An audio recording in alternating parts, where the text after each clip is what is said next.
Hello and welcome to episode 143 of Glitch Report. It is time to talk about video games, and we're going to do it right here on this show. My name is GnittWitt. You can find everything that I do over at my Linktree. That is linktree.com/GnittWitt, GnittWitt. I am on Twitch. I am on Threads. I am on Instagram.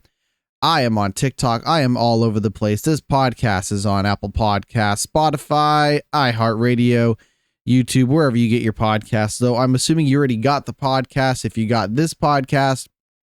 Though if you have stumbled across this in any way, shape, or form and you're like, I would like more of this. Well, good news. There's a whole lot of it. And there's a whole lot of this episode to get through today. We had a variety of difficulties with last week's episode. So what I've done is I've taken a lot of the main points from last week's show and I've put it into this week's show. I've also combined it with new news. We have slightly older news. We have new news. We got a whole lot to talk about top to bottom.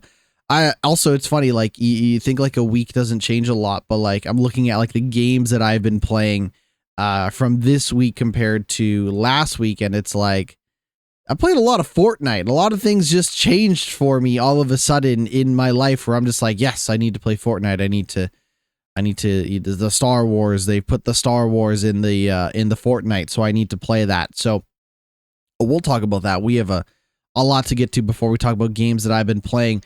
I wanted to take a moment to talk about the games that I will be playing. It's not out yet as of regular release, but Doom: The Dark Ages is coming out. I believe this is, if I'm going to check it says May 15th. I'm recording this on the 14th, but if I believe correctly, I'm going to go over to the Xbox app on my computer. I'm going to check the actual time for it. If you bought the premium edition, you got early access to the game. So some folks have been playing it now. Reviews for that game is up now as well. When does this actually unlock? Okay, it's currently 10:17 on a Wednesday morning, and Doom: The Dark Ages is going to unlock in 6 hours and 42 minutes. Long story short, you're going to have to wait until next week to find out what I think about Doom: The Dark Ages, but I have the reviews for Doom: The Dark Ages out now to talk about, and I think we're going to do just that. I'm heading on over to opencritic.com that currently says that Doom: The Dark Ages has an 86 top critic average, with 96% of critics recommending it. And that's out of 121 reviews. So we got a lot of reviews to sit through, and we're going to do that right here, right now. Kicking things off with Eurogamer. Eurogamer gave Doom: The Dark Ages a 4 out of 5, saying, here's a more grounded Doom, but one that's as brisk and playful as ever. 4 out of 5 from Eurogamer. PC Gamer, 80 out of 100, saying Doom: The Dark Ages is indulgent and deliciously violent, but surprisingly safe. Game Rant, 8 out of 10, saying Doom: The Dark Ages is an eye-popping first-person shooter with non-stop action and some very welcome additions to the Slayer's arsenal. IGN, 9 out of 10, saying Doom: The Dark Ages may strip away the mobility focus of Doom Eternal, but replaces it with a very weighty and very powerful style of play that is different from anything the series has done before and still immensely satisfying in its own way. Games Radar Plus giving it a 3.5 out of 5, saying glory kills have been tossed out, which doesn't help with Doom Guy's apparent loss of moxie. Now he can't even be bothered to beat a demon to death with its own leg anymore. That's a weird thing to, I mean, as someone who's played the other Doom games, I totally get what they're saying, but in terms of like, here's the thing, you put on this thing to tell people if the game's any good, no offense, Games Radar Plus, but I don't know what that is supposed to mean for people who are just trying to find out, is the game good? That being said, GameSpot had something to say. They gave it an 8 out of 10, saying Doom: The Dark Ages reinvents and reins in with equal measure, taking the series in a bold new direction without straying from its captivating roots. Now, Kotaku does not believe in giving scores when it comes to its reviews, but did say id Software's prequel is a big, heavy metal adventure with a few too many cutscenes. I gotta be honest with you. When I when I come to Doom, I don't necessarily come to Doom for the cutscenes. They have been pretty upfront in saying, hey, just so you know, there is a bigger emphasis on story this time around, which is it's interesting because like Doom, I refer to Doom, the original, so the first game in this trilogy, as Doom 2016. So when I talk about Doom 2016, it is technically just called Doom, but for context, I think about the first Doom game as a game that was an incredibly confident game while also a game that very much presented a lot of ideas and then offered, the player the option to say, hey, like, where do you want us to go with this, right? Because in Doom 2016, the idea was you're going to shoot the enemies until they're weak, and then you're going to run in for the melee kill, and you're going to do the glory kill. When you do the glory kill, that's going to give you some health back. You can obviously pick up health and stuff like that in the environment, but it's not the case of something like a Call of Duty where stop and your health's going to regenerate. It's not something like a game where you regenerate a little bit of health. No, it's you have armor, and the armor is something that you pick up in the environment, and that's going to determine how much damage you take, and then the health that you pick up is going to determine overall how much damage you can take before you die, right? An old school approach, but obviously Doom was trying to mix some modern ideas, some new ideas, such as, the idea of like, well, enemies are going to be strong or weak to certain weapons. So in order to make sure you have the ammo for that weapon, you're going to use the chainsaw to cut the enemy in half, which is going to replenish a lot of your ammo so that you can use the shotgun on this demon. You can use the assault rifle or on machine gun or whatever on this demon, so on and so forth. When you do the glory kill, that's going to give you some health back. If you throw a grenade or you do this, it's going to freeze them or whatever. But it was very playful in the sense of like, hey, we have given you a lot of options, but it still kind of feels like true Doom. In the case of something like Doom Eternal, they decided, well, everybody liked kind of how fast and frantic and almost puzzly at times the combat could feel in Doom 2016. Let's double, triple, quadruple dip on that. And now the balance of which weapon to use on which enemy is heightened by the enemies having certain weak points. So you want to make sure to use the specific weapon on the specific enemy on their specific weak point.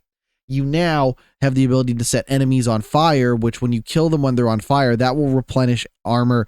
In general, you have multiple grenade types now, such as the ability to freeze enemies and do all of this stuff.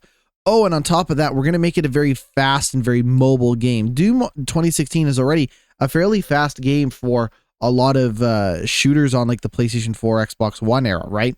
In the case of Doom Eternal, it's like, okay, now you can like do these dashes you can jump and dash in the air. You can run and jump and swing. You can climb.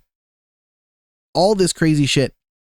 It's going to make you more mobile on top of the additional, tweaks that they've done to make the combat feel more like a combat puzzle in Doom Eternal. And I thought that was too much. I thought Doom Eternal is a game where if you had played nothing but Doom 2016 right up until the point you played Doom Eternal, I think it'd be pretty easy to pick up Doom Eternal and keep going. But for a lot of other people with the, because it's, memory is a funny thing, right? Like the way I remember playing Doom 2016 is probably not how I first tried to play Doom Eternal when it originally came out. So it becomes this thing of like, I feel like I'm almost rubbing my stomach and patting my head at the same time, or patting my head and rubbing my stomach at the same time. It very felt like I was torn in a lot of directions in terms of how to play Doom Eternal. Now, at the end of the day, Doom Eternal is a good game. I'm not going to sit here and tell you it's not, but kind of reading through these Doom the Dark Ages reviews, I like the idea of it being, fast. I like the idea of it being aggressive. I like the idea of the combat being relentless, but I also like the idea of maybe simplifying it ever so slightly. The argument that some people are making is that maybe they've oversimplified some of the things in Doom the Dark Ages when it comes to maybe a lack of glory kills, or you don't have the chainsaw, you have the shield. It's maybe a little more melee focused in some of the combat. And then also this idea, like with Doom 2016, the story was so, I'm not going to sit here and tell you the story was good. I don't know if the story was good or not. I'm not here to say that. But the story in Doom 2016 is so pure. It's so pure, and it left a decent amount of mystery that you could dive into and care about if you wanted to. But it's just this idea that, like, the demons are at it again, hell and Mars are at it again, and, you know, it's like this idea that, you know, the Doom guy is coming back to a world where he was feared, he was revered, he was the man, and people have maybe kind of forgotten to some extent just how bad of a man the Doom guy can be. So, minor spoilers for Doom 2016, it's not that bad, but like there's an opening part of the game where this scientist is saying like, hey, we were harvesting hell for energy. Like, we're literally fracking hell to get energy. Like, it's this idea of like renewable resources coming from the evil hell that exists in the world. And he's like talking to the Doom guy through a computer, like it's not face to face. Like, the cutscenes were a little simple to an extent in Doom in Doom 2016, but he's like kind of like explaining like, hey, we had to do this, you know, renewable energy or whatever, and the Doom guy just punches the computer and walks away. Incredibly simple, maybe a little silly at times, but I think it just goes to show, like, in the case of the story in Doom 2016, it was a little in your face, but it was also simple and straightforward. In Doom Eternal, again, it feels like they triple down on a lot of chaos in the story. I found it very hard to follow at times in Doom Eternal. I didn't necessarily care about the hell priests and all of the stuff going on with that. You're traveling to, you go to Earth and you get to see hell on Earth, and hell. I want you to know, Earth in Doom Eternal is not looking so hot. It's not. I mean, it's looking hot, but not in the right way.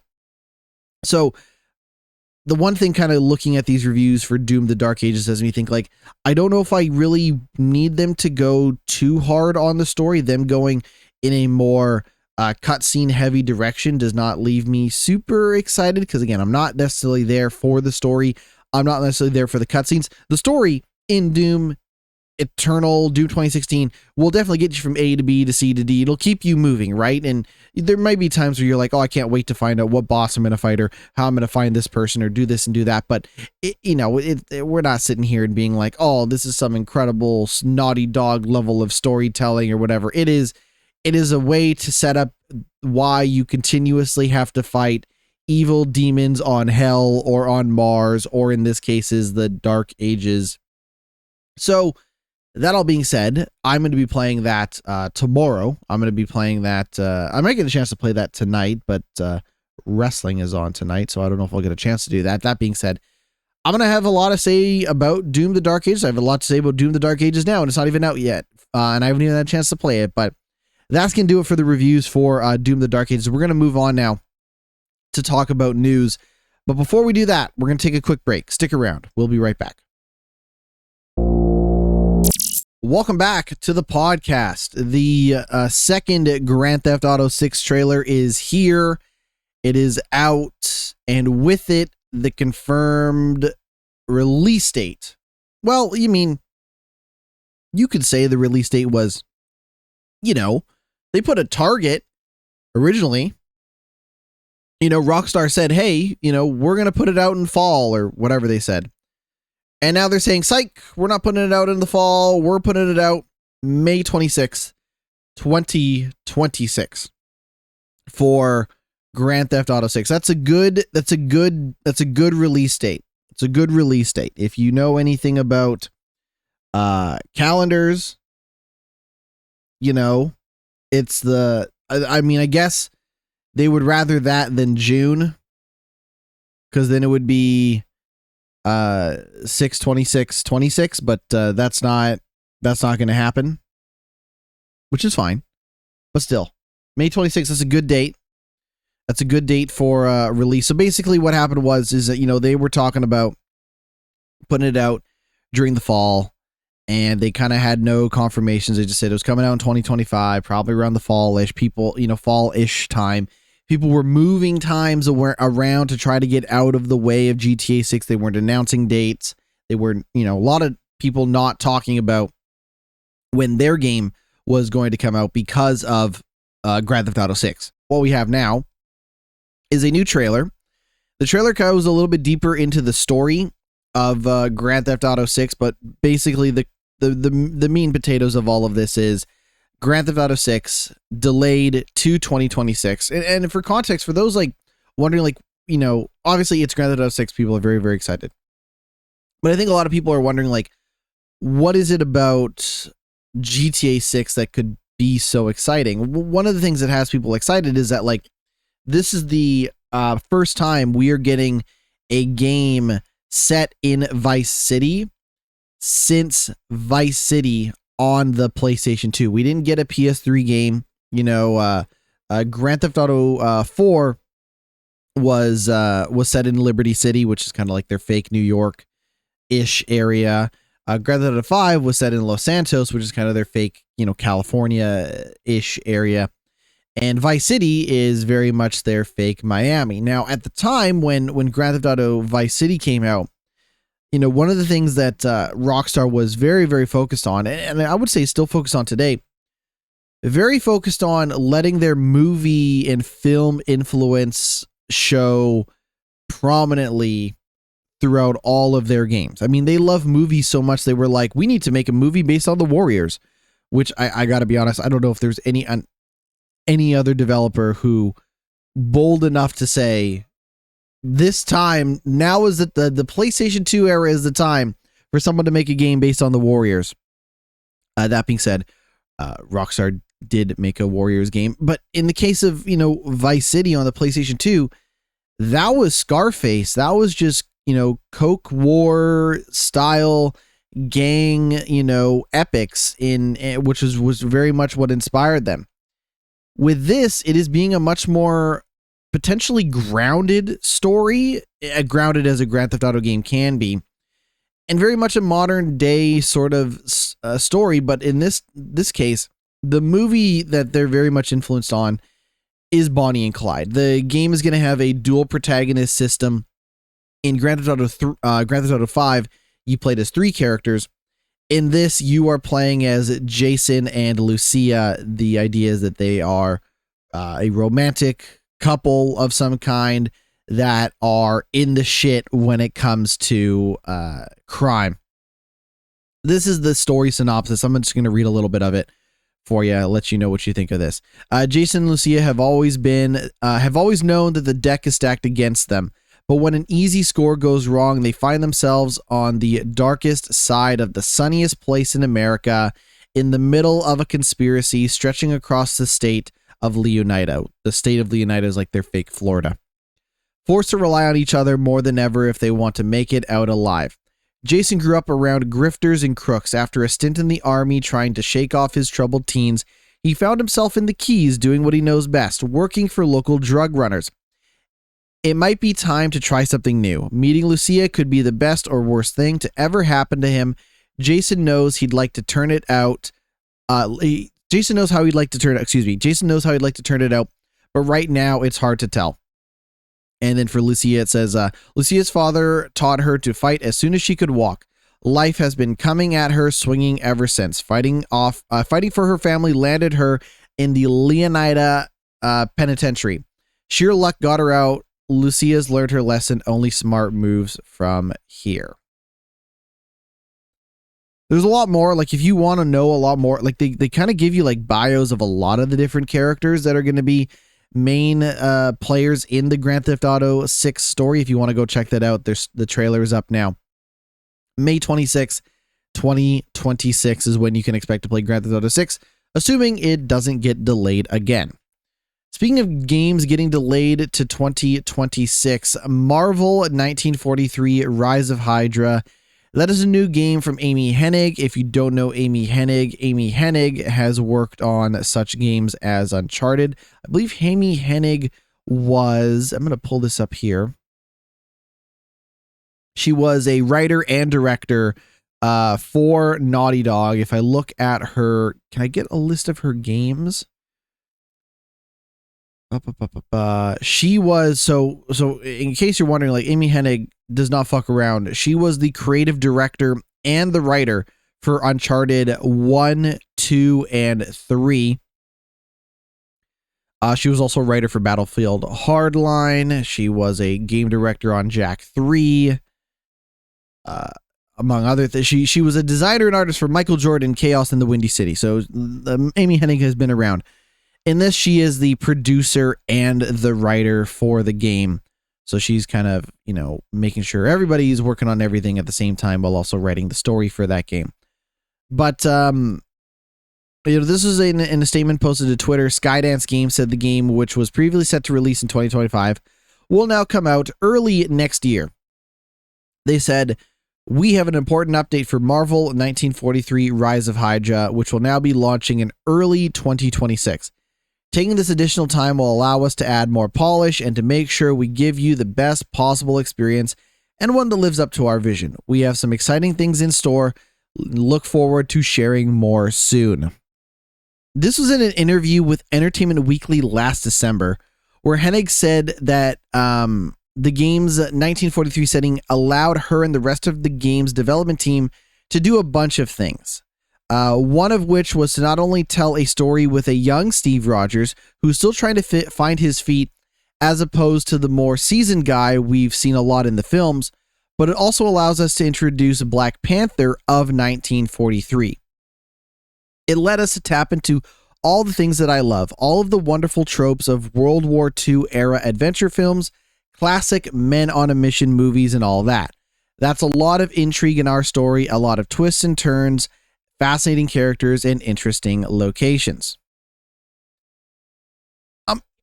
I'm cool. Like, I love all of this stuff. I think all of this is a great idea. I don't know a lot about Black Panther in the context of like for me, the movie is kind of where I was first introduced to. Well, actually, Black Panther shows up briefly in Captain America: Civil War, the movie. But before that, I know that Captain America was around in World War II and all of this stuff. But I don't know anything about how Black Panther existed and carried himself in World War II. My understanding is that Black Panther is more of a title, more of a, you can become, you can be bestowed upon you the identity of Black Panther. I mean, that's something that, Captain America has also done with Falcon now becoming Captain America in the movies and all that stuff. That is all to say that I actually never thought this game was going to come out in 2025. I thought maybe Grand Theft Auto 6 would come out in 2025. I had no belief whatsoever that Marvel Rise of Hydra was going to come out in 2025. They just didn't show.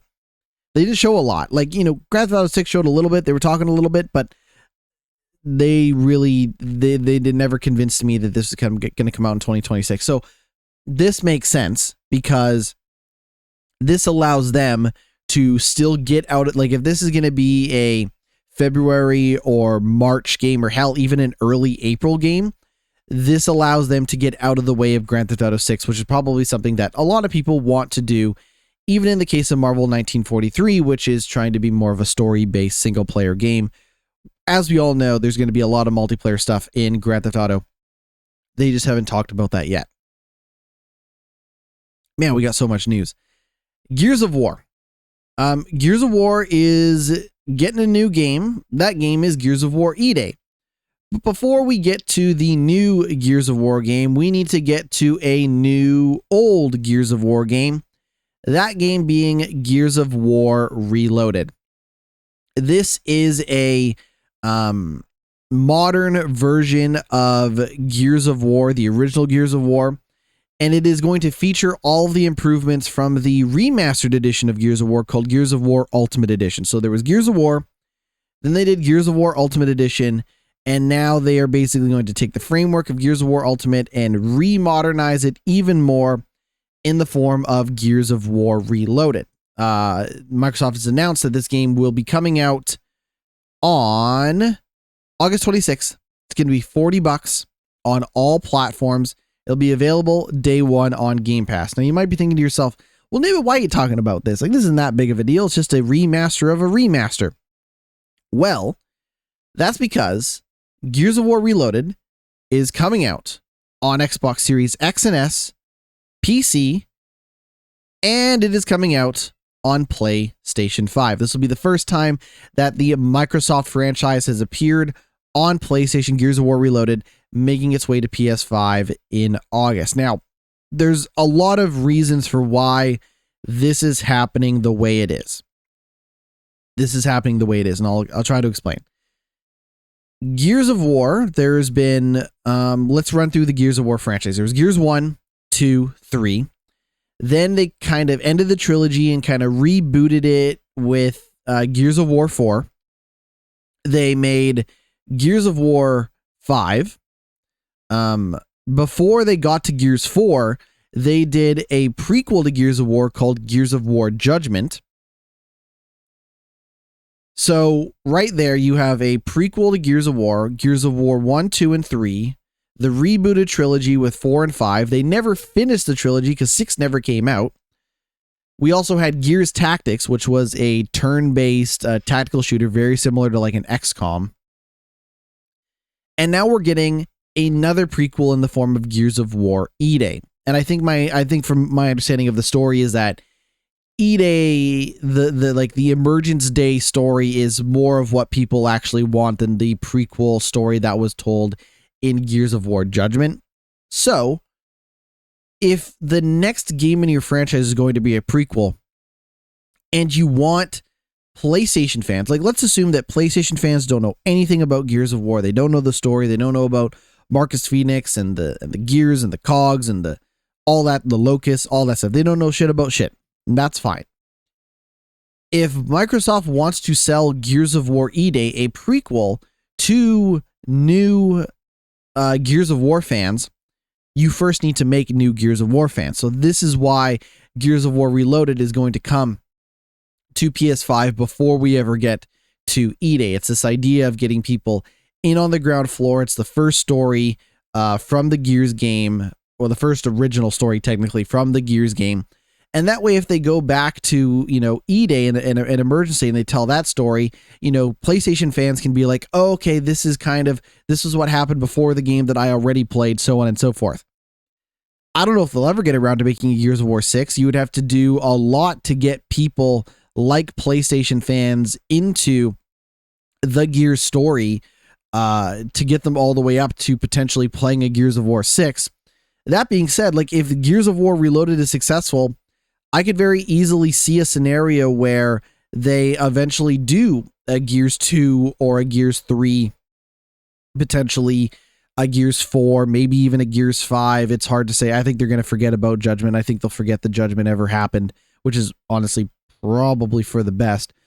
That is all to say that I'm actually really excited about this. I like Gears of War. I've played through, I think I played through all of Gears of War 1.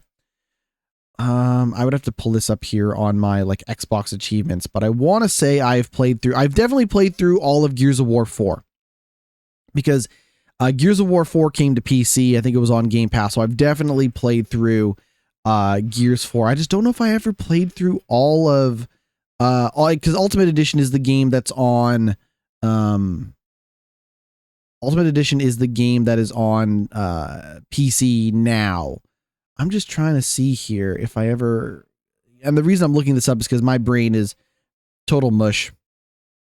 I forget almost everything. Achievements. Yeah, I have definitely, okay. I have defeated General Rom. So yes, I did play through all of Gears of War Ultimate Edition. So I would do it again. Shit, I don't care. I play through Gears. Like I like Gears of War. If you don't know what Gears of War is, I guess maybe we should have brought that up at the top. Gears of War is a third-person cover-based kind of shooter with elements of sci-fi and a little bit of horror in it. So if you've played Uncharted or you've played some other sort of third-person cover-based shooter on PlayStation, Gears of War is going to play a lot like that. I think it's maybe a little bit slower than something like an Uncharted when it comes to shooting because you are big, burly military men. You're not kind of running and gunning around like Nathan Drake. So this is more of a slower sort of third-person cover-based shooter. If you played something like what the hell was that game? The Order. If you played The Order, it's kind of like that. But I think Gears of War is better than The Order. That all being said, I'm looking forward to this. This is August 26th, $40 US on all platforms. Coming to Game Pass day one. I will be there with bells on. Really looking forward to this. I'm looking forward to seeing, what the future holds for Gears of War. I never finished Gears of War 5. Maybe I should go back and play Gears of War 5. We'll see if we can do that. Maybe we'll do that before Gears Reloaded comes out. I have time because it's not coming out until August 26th. But you know what? Very exciting. Always excited to see PlayStation fans getting the chance to play more Xbox games on their console. I'm all for it. Something that I am not all for is Microsoft raising the prices on Xbox consoles, and games are set to hit $80 US this year. Now, you're going to give me a moment because I want to pull something up here. I'm going to the Amazon website. And the reason why I'm doing that is because I want to see prices for games. I want to see prices for games kind of as they are right now. So if you're wondering what like the prices of new games are these days, let me give you a little bit of info here. So, no, just show me the games. Yes, give me the video game release calendar. Thank you. Jesus fucking Christ. Are you kidding? Wow. Whew, shit just got expensive. Oh my God. That can't be right. Okay, well, let's cover this news story first. Okay. Microsoft is raising the prices of its Xbox consoles globally, and it will charge $80 US for games starting later this year. I'm not going to give you their bullshit excuse, whatever, given market conditions. I don't give a shit. I'm going to give you the cold, hard numbers. These are all in US pricing. Follow me here. Xbox Series S, which was the 512 gigabyte digital only version of the console, was $299, is now going up to $379. The Xbox Series S, 1 terabyte, was $350, is now $430. The Xbox Series X in a digital version was $450, is now $550.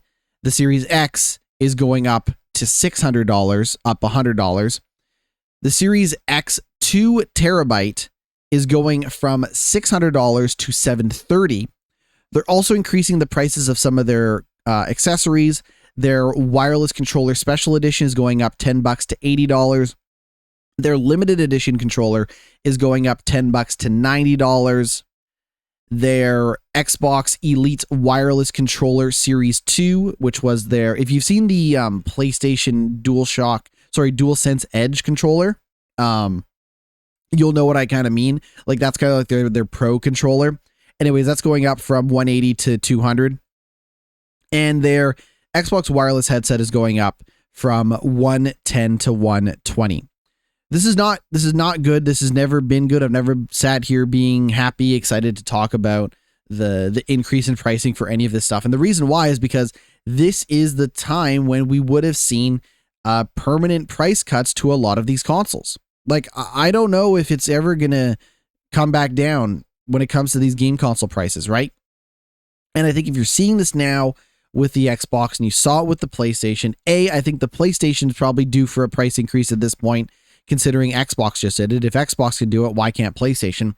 But I think if you have not locked in a Nintendo Switch 2 pre-order at this point, there is a very good chance that next time the Switch 2 is readily available, you will probably be paying more for it than the people who got it day one did. And it sucks. I don't know what to say, right? Like, obviously with the pricing of games going up, you could make the argument of like, well, you shouldn't be buying Xbox games. You should be getting Game Pass instead, which is what I've told people a lot of the time. But in the case of the console, like, you're fucked, dude. Like, if you did not buy a Xbox console this generation, you're just going to be paying more than everybody else. Even if you waited till Black Friday or Boxing Day or whatever. It's garbage. I hate it. I'm not happy about it. And I think that we'll probably never see these prices go down for the entire console generation in a permanent way. I also think that if you have bought a console, let's say you bought a console maybe a year ago, 2 years ago, or maybe you got it day one or whatever the case may be, maybe you just bought one. If you own a console right now, I think you should buckle up because I think we're going to be in this console generation for a very long time. I would have said at the start that maybe this console generation may be on the shorter side of things, but this console generation is really not even started for a lot of people. A lot of people still say, hey, a lot of these games are still coming to PlayStation 4. A lot of these games are not taking full advantage of the console. A lot of people have not moved on to new consoles the way that they maybe would have last generation. So when I look at that and I look at the rising costs and I think about how little technology, like think about how insignificant for a lot of people the difference between a PlayStation 5 and a PlayStation 5 Pro are. Think about how insignificant it is. And also think about how many people looked at the price of the PlayStation 5 Pro and said, fuck that. They looked at the price and said, fuck that. I am not going to be paying for a PS5 Pro. Now think about the idea that in 3 years from now, they would want to sell people on a new console. Well, that's not going to happen. I seriously think like 3 years is a little generous for how short we can expect this console generation to wrap up, considering it barely got started. So if you have a PlayStation now, if you have an Xbox now, enjoy it. If you got yourself a Switch 2, enjoy it. Now these are Canadian prices that I want to reference for just a moment. I was looking at the prices of some of these Nintendo Switch 2 games. The Nintendo Switch 2 pricing is fucked. For games, it's fucked. I have no words to describe how fucked the pricing seems to be for a lot of these Nintendo Switch 2 games. I'm just going to pull up some here for a moment. I'm also just looking at new releases because pricing now has become a real wild west for a lot of people. Real Wild West. Let me see if I can pull up something here. Tony Hawk, college football. Yep. Let me see here. Okay, so you might be asking yourself, how much does Mario Kart World cost in a physical? I'm looking at physical prices, so just bear with me here. Physical price, how much does Mario Kart World cost on Nintendo Switch 2? It is going to be $110 Canadian for Mario Kart World on the Nintendo Switch 2. That is fucking ridiculous. Legend of Zelda Breath of the Wild is the Switch 2 edition is going to be is going to be $100. Breath of the Wild, Tears of the Kingdom is $114. $114 Canadian. It includes the Nintendo Switch game and the Nintendo Switch 2 edition upgrade. Upgrade pack is also sold separately. So if you already own the game, you can just get the upgrade pack if you want. That's fucking crazy. Which is funny because then I look at like Ghost of Yote coming to PS5 later this year, and it's $90, and I'm sitting there thinking, shit, that sounds like a way better deal. Even though it's only like a $10 to $20 difference for a lot of stuff, I'm just thinking like, God damn, that is a much, much better deal than some of the shit that I'm currently seeing. But anyways, the pricing is fucked. Everything is fucked. The prices for this stuff will never come down. Never, ever, ever come down, if you ask me. And I think a lot of that has to do with the fact that what we're seeing now with like tariffs and stuff like that is it is a massive transfer of wealth to the rich and powerful, the likes of which we haven't quite seen since since the pandemic, since the start of the pandemic with all of that stuff. So be prepared for the price for this stuff to never come back down. It will only get worse. I hate to be the one that told you that. Let's move on to something slightly more positive. Yeah, this is definitely positive. Speaking of Microsoft, the Microsoft franchise Fallout, the TV show, is getting a season 2. If you don't know, season 2 is coming out. They've confirmed that season 2 for Fallout is coming out in December. The show wrapped production on its season last week, and they've already greenlit season 3. So they are already getting ready for season 3 of Fallout. They have not confirmed a date just yet for Fallout season 2. They did have a little teaser, and that little teaser did say something about Vegas. So maybe, actually here, no, I have the writing here. So this is according to Amazon. The second season will pick up in the aftermath of season 1's epic finale and take audiences along for a journey through the wasteland of the Mojave, the post-apocalyptic city of New Vegas. We're going to New Vegas, y'all. Woo! I went to New Vegas earlier this year. The game does not hold up. That being said, very excited. I really loved that original Fallout season 1. So I'm looking forward to seeing season 2, but we won't get to see it until December. Let's talk PlayStation 5. PlayStation 5 has some exclusive games, and the way that PlayStation kind of handles its exclusives is that if it's an exclusive game, it doesn't make its way to Xbox because fuck Xbox people, I guess. Unlike Xbox games that eventually come to PlayStation 5 because PlayStation fans deserve to have fun too. But we do have a PS5 exclusive in Stellar Blade, and that is coming to PC, and it's coming out June 11th. It's going to have 25 new costumes, a new boss battle. It's also going to have support for DLSS and FSR, higher resolution textures, ultra wide support, and more.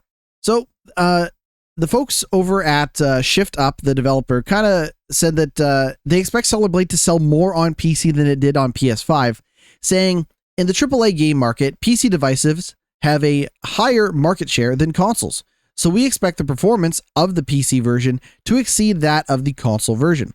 We are particularly observing trends such as a significant expansion of the single-player action game market in the Asian gaming industry.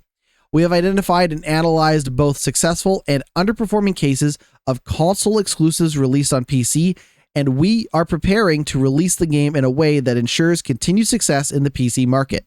Now, with all due respect, I don't plan on buying Stellar Blade anytime soon, and that's because I haven't even caught up with the other PS5 exclusives that have made their way to PC. I still need to play The Last of Us Part 2.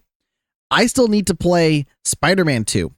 I never even finished God of War, which means that if I did play God of War and finish it, I should probably play God of War Ragnarok, which I haven't done that yet. So hold up. I don't have the time to do all of this stuff. But that being said, it is exciting. And if Stellar Blade is a success on PC, I would consider checking it out. It seems neat. I just mostly ignored it at the time because it was a PS5 exclusive. Really quick. Speaking of the Asian gaming market, Capcom has announced its 8th consecutive year of record results and 12th consecutive year of operating profit growth. When I say Capcom is killing it, I feel like a broken record here. When I say Capcom is killing it, they are killing it. I'm not going to necessarily go through a lot of the numbers with you, but like, if you're wondering why we see so many Resident Evil games, we see so many Monster Hunter games, and things like that, it's because the good folks over at Capcom know what they are doing, right? They even managed to make games like Street Fighter, with success. What was that game called? The hell was that game called when you climb the monsters? Dragon's Dogma. Dragon's Dogma, that game was something of a success as well. So Capcom continues to kill it, even when they put out weird stuff like Kinisugami, Path of the Goddess, which is a game you've probably never heard me say before, but Kinisugami, Path of the Goddess, or something like Exoprimal, where you're shooting the stupid dinosaurs. Even that stuff was okay or didn't tank Capcom. So if you want to go support a developer that's absolutely killing it, pick up a Capcom game if you get the chance. So this is something that, I was kind of expecting in the wake of the announcement that Grand Theft Auto 6 was not going to come out this year. And that's the release window for other video games to come out in and around the time that Grand Theft Auto 6 would have come out. EA has set its Battlefield release window with a full reveal coming this summer. It's vague, but let's kind of get into it. Electronic Arts has confirmed it will release the next Battlefield game by March of 2026, with a full public reveal due to take place this summer, probably around Summer Game Fest. Now, this was a conversation that came up during its latest financial results. This is by EA CEO Andrew Wilson, a guy who is 100% a robot, said that the next Battlefield game will be a pivotal step in delivering on our next generation of blockbuster entertainment. God, I hate when they just say stupid shit like that. It's so vague. It's so meaningless. Like, I'm not saying that Battlefield won't be a big step in the right direction for the Battlefield. I'm not saying it's not going to be technically blockbuster entertainment, but when you say next generation of blockbuster entertainment, that means nothing to me. I'm sure it means something to financial results people, but that's because they don't actually play games or care. They only care about money. Which, I mean, in a world where so few people have money, can you blame them? If you can't beat them, join them. When I say things like if you can't beat them, join them, I'm starting to realize that I probably would have ended up a vampire if I was in the movie Sinners. Anyways, we'll move on to that. Wilson has also confirmed that Skate will be released during the next financial year ending in April of 2026. Previously, EA had said that Skate will enter early access sometime this calendar year. So there is the potential that Skate will be pushed back from its early access release. It's hard to say. But we do have a little bit of information to go on in terms of what's going on with the next Battlefield game. The next Battlefield game has been in closed testing since March, and despite users being sworn to secrecy, a significant amount of game footage inevitably made its way online. This is what you can kind of expect from the testing right now. They said that alongside testing new content, we'll continue to iterate on our initial focus areas, such as balancing the different weapon archetypes, damage values, as well as movement and combat pacing mechanics. So it's very raw. They're still testing like math of like, are the guns effective? Are they too effective? Do you move too fast? Do you move too slow? Does the tides of war, in the battle change effectively? Things like that. The other thing that they're working on is destruction. Battlefield, huge, grand, large scale, crazy fights in their multiplayer and single player stuff. So you might be thinking, well, how does this work for the new Battlefield game? They said destruction also remains an ongoing topic across our play sessions. We'll continue to test destructible objects across a variety of maps and fine-tune damage levels of surfaces. Following community updates on gunplay and destruction, we'll be back in the future to talk more about classes and the all-out warfare experience. So Battlefield, predominantly a multiplayer game, and it's just the idea that you are, taking part in these large, grand military fights with the ability to drive tanks and jeeps and planes and helicopters. It's the ability to operate as an engineer and repair those vehicles and deploy turrets and tech, stuff in the battlefield. It's the idea that you can be a sniper or a medic or like a, kind of assault trooper type thing.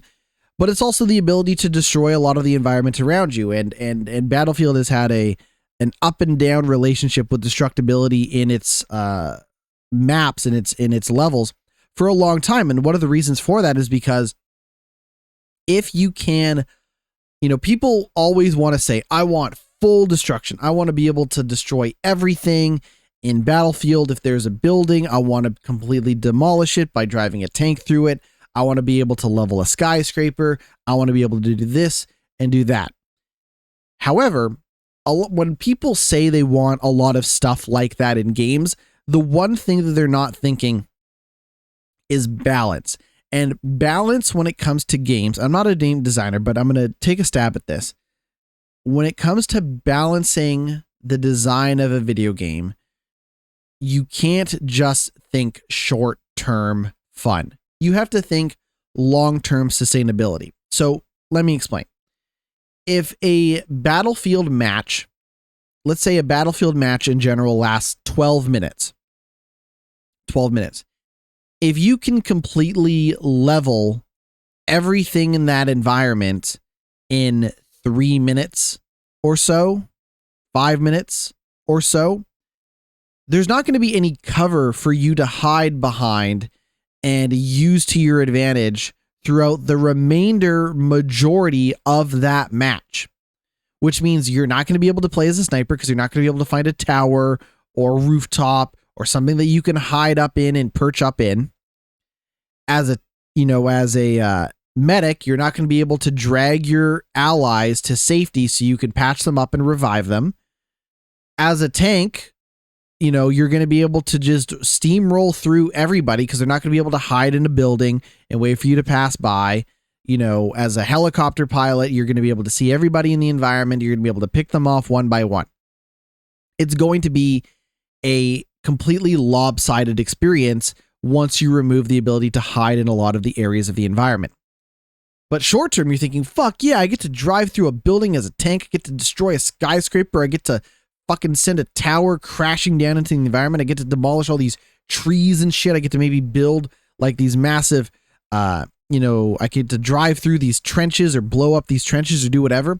Short term, yeah, it's probably awesome. Long term, the rest of that match is going to be a nightmare for everybody involved, not just the people who blew everything up.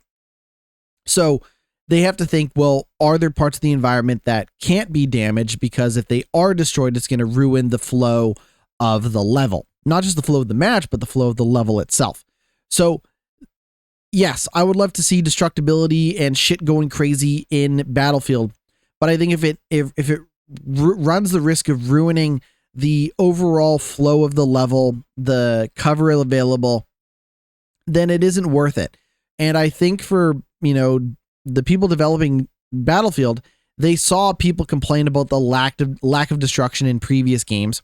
They are trying to increase that level of destructibility back to something maybe like a Battlefield Bad Company 2 or 3 or 4 or something like that. But at the end of the day, there needs to be balance. They are continuing to work on this game, and they know that when this game comes out, it needs to hit. Battlefield 2048 did not hit. It is a bad game.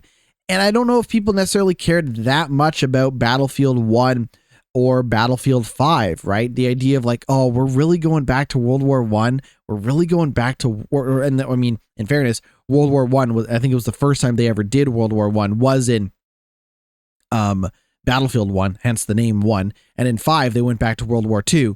So we're looking at a modern Battlefield game that is very much the focus is a modern Battlefield game this time around in terms of setting, but it also needs to be a modern Battlefield game in the context of like, what do people think they want? What do people actually want? And what do they need out of a Battlefield game in order for it to be successful, both short term and long term? And that's why they are kind of so secretive about what they're kind of working on. And they're doing so many testing is because they're still trying to figure it out. Now, in terms of who is working on Battlefield, we have 4 internal EA studios working on Battlefield. We have DICE. DICE is responsible for the multiplayer component of Battlefield. That's the core kind of structure of the game. Motive are working on multiplayer levels. They're also working on single player missions. That could be something that appears in the next Battlefield game. It could be something that appears in a different Battlefield game. We also have Criterion. Criterion are also focused on the single player experience.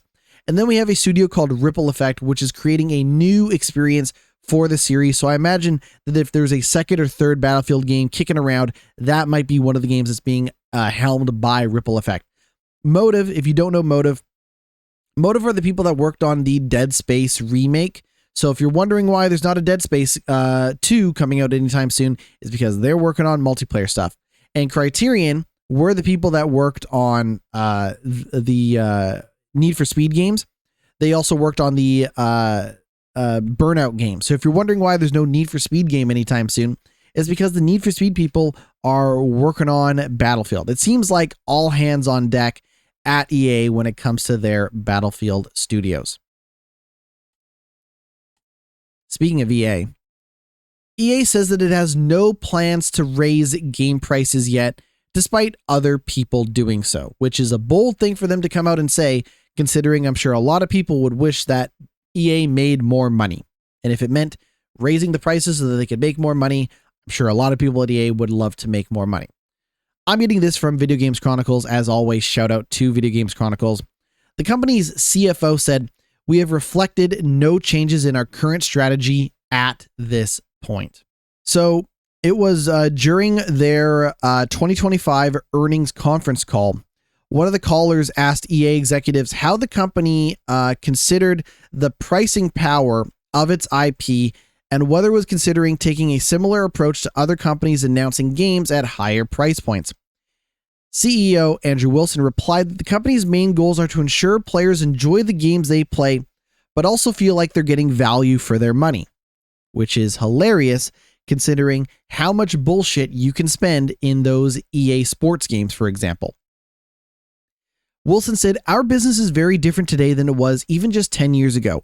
In a world where everything we did 10 years ago was about selling shiny discs in plastic boxes in retail shelves, while that's still a part of our business, it's a significantly smaller part of our business, and we now have pricing representing everything from free to play all the way to deluxe editions and beyond," which in fairness makes total sense, right? If you are a hardcore Madden person, you don't just have to buy the basic version of Madden. You can always go buy the Madden Deluxe edition of the game if you want to, which I believe if I look at Madden, can I find Madden 26? I don't currently have any pricing for the special edition of Madden, so I couldn't tell you what it is, but it's going to be about $90 Canadian, which is the going rate.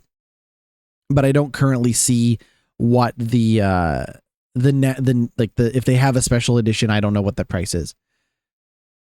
That being said, he goes on to say, at the end of the day, whether we're doing something that costs $1 or something that costs $10 or something that costs $100, our objective is always delivering incredible quality and exceptional value to our player base. And what we've discovered over the course of time is that whether we can marry quality and value together, our business is strong, resilient, and continues to grow. Now, I want to give EA the benefit of the doubt and say they are looking to provide value within their games. But I also think that when it comes to EA's current offerings, they don't offer a lot of games worth value. Now, in fairness, I am not a sports guy, and the games that I would play, the sports games that I would play, are not even available on PC. If EA was putting out NHL on PC, I would be there. I would buy NHL on PC. I would happily spend $90 to play NHL. I would. Call me fucking crazy, but if they announced NHL 2026 is coming out, I would buy it on PC. If they announced UFC was coming out on PC, I would buy it $90 with bells on. But that's because I've been hurting for a NHL and UFC game for some time. Now, those are the only EA Sports games that I would play. But in general, when you look at just like the current outpouring of EA games, they don't have a lot that they're offering. So to me, it almost seems like they don't have a lot to offer, thus they probably shouldn't increase the cost of those games. Right? Like, are they seriously going to sit here and say, oh, we need to increase the cost of Madden NFL 2026? Like, probably not. Probably not. F1, do they need to increase the price of that? Probably not. They put out a new Sims expansion every like 3 months. Do they need to increase the price of that? Probably not. Dragon Age the Veilguard, that game is like $40, and that game came out Halloween of last year. It's already like half off from what it was when it originally came out. Obviously, can't increase the price of that because nobody bought it. So when I look at the games that EA is currently putting out, I don't see a world in which they can justify increasing the cost of just about anything, if I'm being honest right now. And if you did it for the sports games, maybe you can pull it off. There's actually a possibility where you can pull it off. I just wonder if anyone's going to actually spend as much money on future EA games or spend more money in the sports games because of the fact that they are, kind of increasing the cost at the start. So you maybe don't have that extra $10, $20, $30 to spend in addition inside of the game once you get it. I could be wrong, but I don't know. In case you're wondering what other EA games are kind of kicking around, they have an unannounced Marvel game. They have an unannounced Black Panther game. They have an unannounced Iron Man game. They have an unannounced Mass Effect game, and they have the unannounced Battlefield game as well. They're also working on a unannounced Star Wars Jedi Survivor sequel. And Skate is not out, but when Skate comes out, it's going to be free to play anyways. We're going to take another break. When we come back. We got a hell of a lot more news to get through. Stick around. We'll be right back.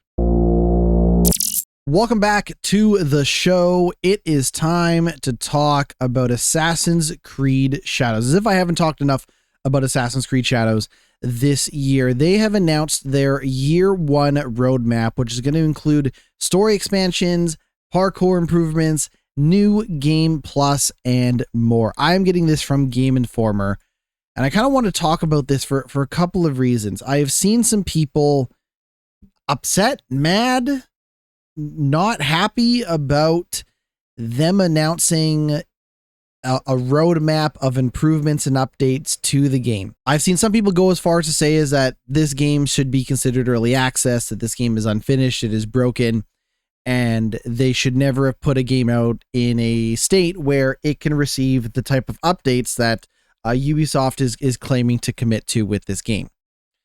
And I'm going to say this first and foremost. If you played the game at launch and you didn't like it, hey man, that's okay. That's okay. I don't know what to tell you. I played the game at launch and I mostly enjoyed my time with the game. Some caveats. At no point did I think the game was unfinished or so buggy, half-baked, messed up that it was full-on broken. I also knew that by playing the game day one, as I did, that I would probably see the game change slightly over time, which I did. They did add some changes to the game as I played it. But I also knew that if I had waited 6 months or a year to play it, not only would it be significantly cheaper, but would also probably see more improvements than I would have traditionally seen during the course of playing it at launch. Nobody is forcing you to play video games at launch. Nobody is making you buy games day one, full price. Like I was just there talking about, buying NHL day one if it ever came to PC. No one's making me do that. Like no one. I want to play it. I would play it. I would buy it. It was worth it. Or I would assume it would to be worth it. Obviously based on things like reviews and preview coverage and videos and stuff. Like I would try to make an educated decision. But if they were saying, hey man, $90, take it or leave it, I would say, yeah, all right, I'll take it. In the case of Assassin's Creed Shadows, I did not pay full price for the game. I paid for it through the Ubisoft subscription service, which already kind of, puts a slight modification to the way I perceive the value of Assassin's Creed Shadows, right? Because $90 day one is one thing. I think there's a lot of game there for the asking price. I think the quality of the game is okay for the asking price, if I'm being completely honest. But it's a total choice. It's a completely optional thing. And to be honest, what I'm seeing for these updates, which we're going to cover the updates in just a moment, what I'm seeing from these updates do not necessarily make me regret playing Assassin's Creed Shadows when I did play day one. It doesn't make me regret not buying the game so that I could go back and see these updates for myself without spending any additional money, right? So I just want to say, like, just from the idea of Assassin's Creed Shadows needing these updates, I personally don't see a lot of these being necessary updates that the game absolutely needed. Are people going to benefit from them? Absolutely. Are they going to make the game better? Probably. But I never once thought, man, Assassin's Creed Shadows just needs this parkour update. This Assassin's Creed Shadows just needs the option for New Game Plus, right? It didn't need any of this stuff. But let's kind of cover what they're going to be adding to the game. So they've kind of broken it down over the next couple of months. In early May, they're going to do a new free quest for the game.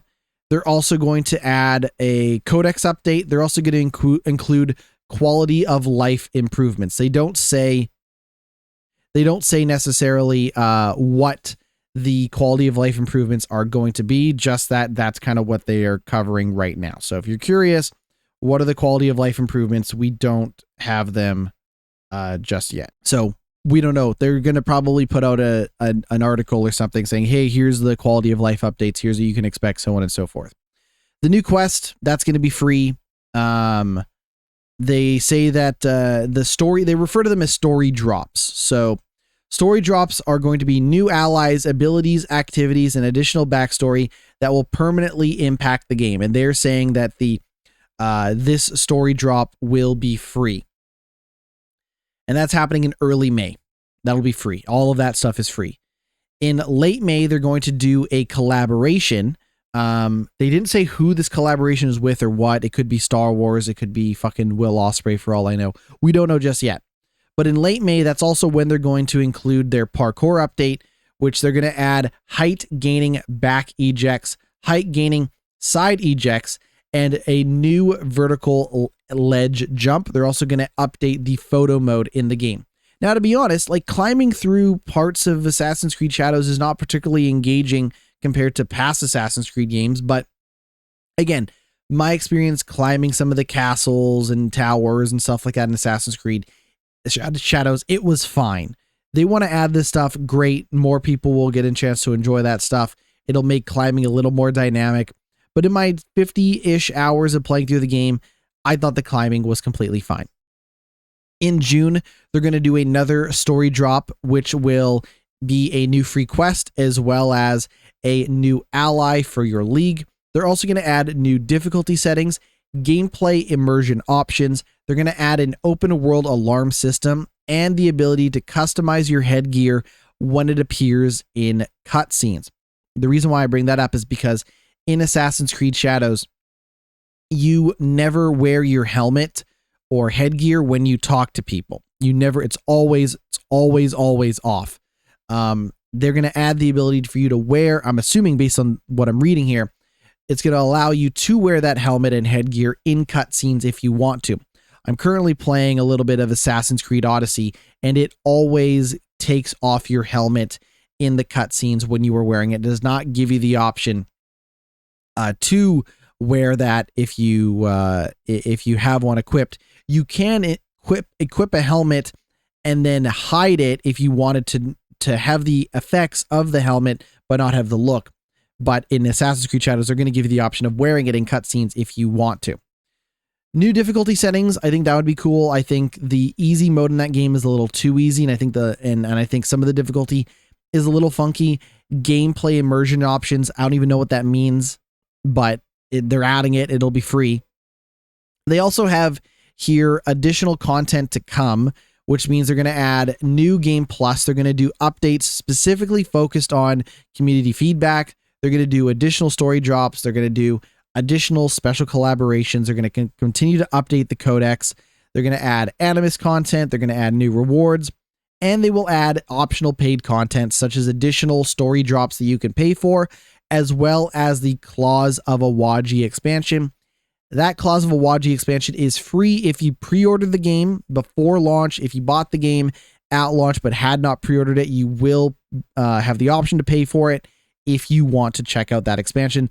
That expansion is set to continue the story from where the game ends in Assassin's Creed Shadows. And that is all part of their year one post-launch roadmap. And when people hear this and people say this, they say like, man, this game is unfinished, right? They didn't finish the game. They're going to do more stuff now. And I completely disagree. I completely disagree for a variety of reasons. For one, I think Assassin's Creed Shadows sold better than they thought it was going to. This is what I think. I think Assassin's Creed Shadows being the second best selling Assassin's Creed game, I think that this sold better than Ubisoft expected. So they are trying to maintain a long-term growth of buyers by continuing to update the game. If somebody sees that Assassin's Creed Shadows is $20 off and it had all of these additional content updates, while Assassin's Creed is going to sell for less money than it did at launch, if they get that additional sale, that might be enough to continue some amount of long-term growth for the game. And consider that, Ubisoft was on the rocks. It'll probably encourage them to keep making Assassin's Creed Shadows content, and better position them to make another Assassin's Creed game down the road because the franchise is still hot. This is all about taking a single player game and making sure people continue to play it for a long period of time. That means investing in some amount of paid content, but it also means continuing to add free content, whether that be stuff that was overlooked in the initial game or new stuff that people wanted after finally getting a chance to play the game. I'm all for it. To me, this is not a scenario where the game has entered some amount of early access. It's unfinished. It's broken. It's going to benefit the people that are still playing the game. It's going to benefit people who are waiting for the game to go on sale or got excited about the idea that the game was going to receive updates at some point down the road. But this is not some sort of weird early access scenario. The other thing I would say is that people tend to be really hypocritical when they see a post-launch, kind of update schedule for a game like Assassin's Creed Shadows, because even games that were in early access, that were deliberately released in an unfinished state that people could pay money for and see updates over time, even games that were in early access still got additional updates after the release. Think about something like Cyberpunk. Everybody praises Cyberpunk for being a game that received consistent updates at launch, but everybody forgets that the game was a fucked up piece of shit at launch. So tell me which way you want it.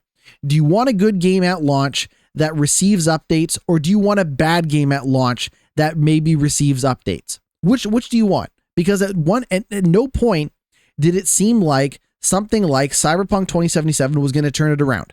They did. It took them literal years after launch to turn Cyberpunk around, but everybody forgets that it was a piece of shit at launch. So why are we sitting here celebrating Cyberpunk for being a god-awful piece of trash at launch that turned it around, compared to something like Assassin's Creed Shadows, which was a decent game at launch that's going to continue to receive updates, both free and paid, over the next year? And when we talk about something like early access, let's talk about Baldur's Gate 3. Everybody says Baldur's Gate 3, greatest video game ever made. Baldur's great. I would give my first child to play Baldur's Gate. I love Baldur's Gate. Baldur's Gate, fuck my wife. I would do all this stuff. Baldur's Gate. If Baldur's Gate had a dick, I would suck it. Like, people fucking love Baldur's Gate 3. And that's fine. Baldur's Gate 3 is fine. Like, I'm not going to sit here and besmirch the good name of Baldur's Gate and its quality. Baldur's Gate came out in early access. It was an unfinished game. They said, if you want to buy the game now, you can buy it now, and we promise you that the game will get to a state that is good.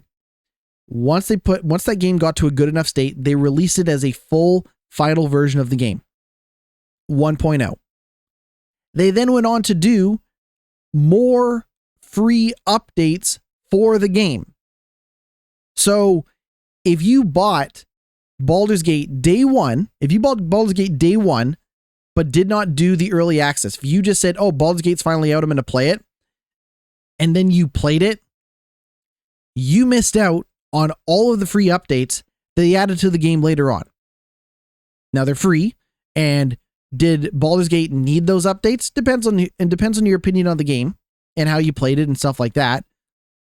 But this is no different than what Baldur's Gate 3 did. The only difference is that Baldur's Gate 3 deliberately launched in an unfinished state, was upfront about it and said, hey, you can pay money now. If you want to get into the game early, we will update the game later. And then even after they updated the game to the point where they could release it for everybody else to play it if they didn't want to risk the unfinished state, they then went on to update it after that. Like, it seems so hypocritical. And I get it. Ubisoft sucks. They're an awful company. Everybody hates Ubisoft. Everybody hates Assassin's Creed. Everybody hates Chris, just like the TV show. I get it. People hate Ubisoft. They hate AAA companies. They hate greed in the video game space. I get it. But this is so upfront and honest about where the game currently is and what you can expect later that I just don't understand the hate that people have for this announcement. I just don't see it. I just don't get it. If you think that they should have had New Game Plus in the game from the start, that they should have had a better photo mode from the start, if you think that they should have had better difficulty options from the start, if you think they should have had the, gameplay immersion options from the start, if you think you should have been able to wear your helmet in cutscenes and stuff like that, that's totally fine. You can absolutely think that. I'm not here to judge. If you think the parkour and running around, climbing and jumping should have been better, hey, more power to you. But at the end of the day, critically and commercially, the game has done quite well for itself overall. And I think that these updates are more of a cherry on top than actually a rebuilt redesign of the game that should have been there from the start. If you disagree, more power to you. Let's move on. Now, if you have the video version of this podcast loaded up, you're going to see in my hand a game controller. This game controller is the 8BitDo Ultimate controller. This is modeled to look like an Xbox controller. You see, you got the AXBY. You have the off-center control sticks, just like with the Xbox. And this is the controller that I primarily use for my PC gaming. I play most of my PC games on a controller. I know you might think, GnittWitt, you're a PC gamer. How come you ain't playing with mouse and keyboard? That's because I grew up as a console kid, and I'm going to probably play games on a controller for a majority of my PC playing time. And again, this is a controller from a company called 8BitDo. I bought this controller off Amazon. And so it is not, and if it's not a traditional Xbox controller, right? It's not a PlayStation made controller. It is a third party controller. And in my humble opinion, 8BitDo makes some of the best game controllers around. I really, really love their controllers in the past. I've owned multiple 8BitDo controllers for my PC playing. Really love it. One of the things that I love about the 8BitDo controller is the analog sticks. So you can't tell by the video or by my audio, but they have something called Hall Effect or something called TMR analog sticks. And what that means is that these are incredibly smooth analog sticks that are very reactive. They're a little more sensitive than your traditional analog stick. But what it means is they should prevent a lot of drifting. It should prevent you from inaccurate moves and controls and stuff like that, due to things like the magnets that are in it and the TMR technology that's in it. This is something that's not available in your Xbox controller or your PlayStation controller. The other thing that I really like about this 8BitDo controller I have is that it has additional buttons, like straight up more buttons. Now you might think more buttons, that's confusing. I don't want that. There's already enough buttons on the controller. I'm not a fan. I really like it because the way the buttons work is that you can customize the buttons to be whatever you want them to be. So for example, if you are playing a game, and you want the jump button to be on a slightly different button, or you want to copy that jump button to somewhere else, you can do so, because on this 8BitDo controller, on the back, like if you look at the back of the controller, like where your hands would rest, there is what they call a PR or PL, paddle left and paddle right controller. And you can set that on the PC to be whatever you want. So if you want that to be the shoot button or the jump button or the whatever button, you can do that. Also, up at the top, they also have where the shoulders are, an L4 and an R4 button. The L4 and R4 buttons are also something that are kind of in between the bumper and the trigger. So if you look at like an L1 or an R1 and an L2 and an R2 on like a PlayStation controller, you will see that there could potentially be a space for an additional button. That's what the 8BitDo has. So I really like the option of having these additional buttons that I can customize to be whatever I want it to be. Typically when I'm playing like a shooter, I don't like the idea of moving my my right thumb from the stick that I'm using to aim to the buttons. So having the ability to use my top finger or like my index finger or my middle finger for additional button controls without shifting my thumb or from the aiming stick from the right stick is really, really handy.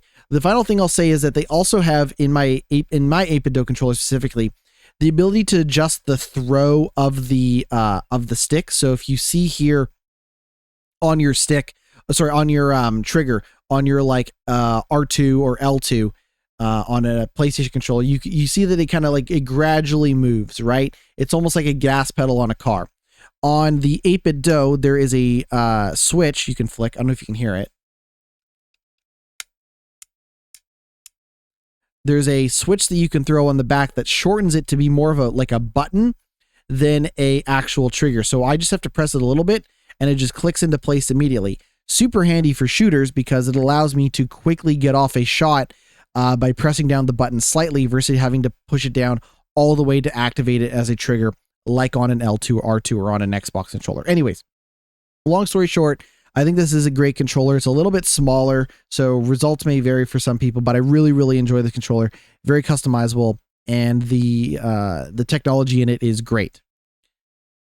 Unfortunately, due to tariffs in the United States, 8BitDo is no longer shipping to the United States from China due to the tariffs. What that means is there are a variety of controllers that are no longer available from 8BitDo's website because of these tariffs. And the interesting thing is that for me, I had a problem with one of my 8BitDo controllers. Despite, liking my 8BitDo controllers, I did have a problem with one of mine.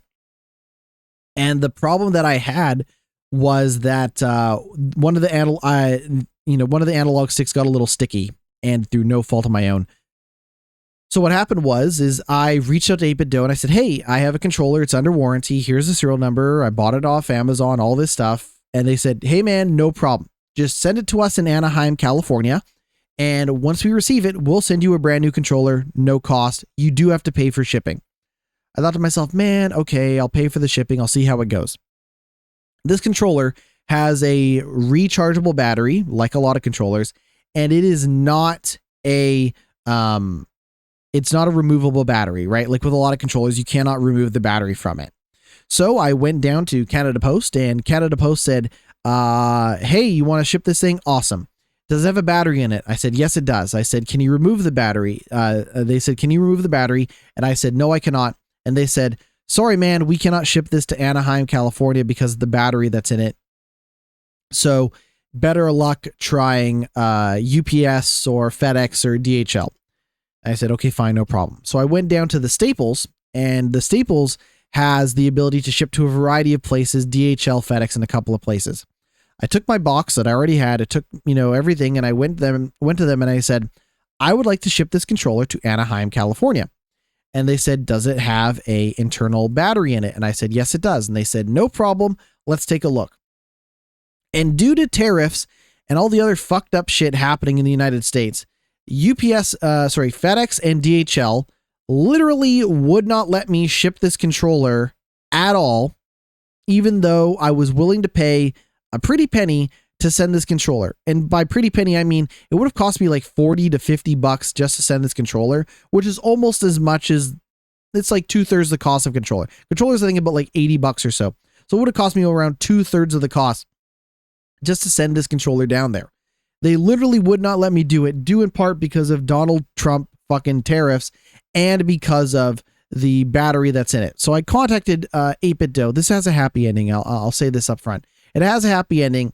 And they said, all right, you can't send it because of the United States, Canada, Donald Trump, all that stuff. So what they instead did is they said, well, if you would like to buy a new controller from us, from Amazon, we will give you a special promo code that you can get 50% off a new controller, which is about the cost it would have been to send this controller to us anyways from Canada. And if that's good enough, we'll consider it a closed deal, and we'll leave you with your new controller. So that's what I ended up doing. I ended up buying this controller, which is actually an upgrade from the old controller that I had from 8BitDo. I really like it, but be warned that if you have stuff that you need to send to the States, if a lot of these companies don't have a operating, office or something like that in Canada, you may not be able to get your warranty because of all the shit going on with Donald Trump. So it's not even a scenario where tariffs are fucking you. It's the ability to not even get your shit serviced properly because of the tariffs and because of the deteriorating relationship between Canada and the United States. Now, this may not apply to your country. It may apply to your country if you're not in the States. But yeah, you're going to see that like availability for stuff may completely drop in areas such as the United States because of the tariffs.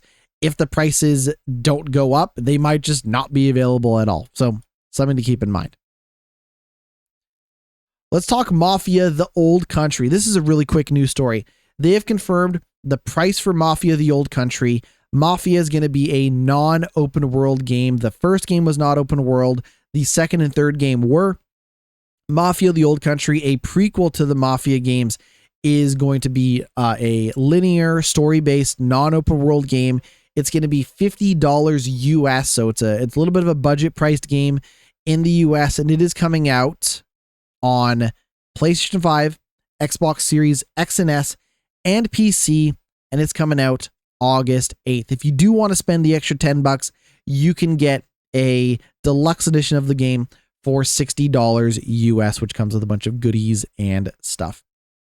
This is the prequel to the Mafia games. Mafia: The Old Country is a focused linear experience that combines quality storytelling, authentic era immersion, and a refined take on the Mafia gameplay. That focus allows us to deliver a story that's gritty, grounded, brutal, and emotional. Embracing early 1900s era Sicily, this is a Mafia origin story that follows our protagonist Enzo Favera as he takes the oath and works his way up Don Teresi's crime family. If you want to check the game out, that is out August 8th. Tony Hawk's Pro Skater 3+4, that's coming out soon. And we can now confirm that Bam Margera is back, baby. Viva la Bam. Bam is back. He's going to be a secret unlockable skater in Tony Hawk's Pro Skater 3+4. It has now been confirmed. That's all. It's a short news story. That game's coming out July 11th if you want to check that out. And you'll be able to unlock Bam Margera. Two more news stories, and then we do have to take one more break because this has been a longer podcast. Thanks for holding it together with me today. Let's talk video game journalism for a moment. Video game media, video game journalism. Video games is an incredibly large industry, and the media that covers it is very, very, very small. Now, it could be because that the video game industry is a very young medium, even compared to something like movies. But the industry covering those games is small and is only getting smaller. It has been confirmed that Polygon has been sold to Valnet, with the majority of the staff being laid off. Former Polygon editor-in-chief Chris Plante took to social media to confirm that he is no longer working with the outlet, which was founded in 2012. He said, "I'm no longer with Polygon. If you're hiring, please consider the many talented writers and editors now on the market. Every one of them deserves a spot on your staff. I won't be talking more about the sale because I wasn't involved." A lot of people coming out of the woodwork to talk about this. Michael McWhirter, Nicole Carpenter, Anna Diaz, Pete Volk, a lot of people losing their job due to the sale of Polygon to Valnet. For context, Polygon was founded in 2012 by Vox Media, And the site originally focused on long read content and magazine-style articles. A murderer's row of writers came through there, including Brian Crescente, Russ Pitts, Justin McElroy, Griffin McElroy, Arthur Guise, and more. Valnet is, how can I say this in a nice way? Valnet is like a slop house for media brands. They run some of the funkiest, undersupported, understaffed, cheap, in my humble opinion, sites around. They run the Gamer, Collider, Comic Book Resources, Movie Web, Screen Rant, Game Rant, and more. And I wish everybody the best of luck at those institutions, now being competing with another brand that Valnet owns. I wish everybody at Polygon the best of luck with all of their layoffs and stuff like that. I hope everybody lands on their feet appropriately. But the thing I want to say is that, like, the game industry now more than ever needs more voices. They need more people covering games than ever before. They need more people covering AAA games, indie games, investigative journalism, interviews. They need more of that stuff. They need prominent, scrutiny being applied. The game industry needs proper scrutiny being applied to it at all times, and less people to do that, less voices, less media outlets only makes things worse. Now, this is not the end for Polygon, but it is the end for a lot of people's time at Polygon. And potentially we could see a scenario where Valnet just completely dissolves Polygon entirely sometime down the road. I don't know if that's going to happen, but again, more than ever, we need voices in the game industry, diverse voices in the game industry, covering everything in the industry, top to bottom.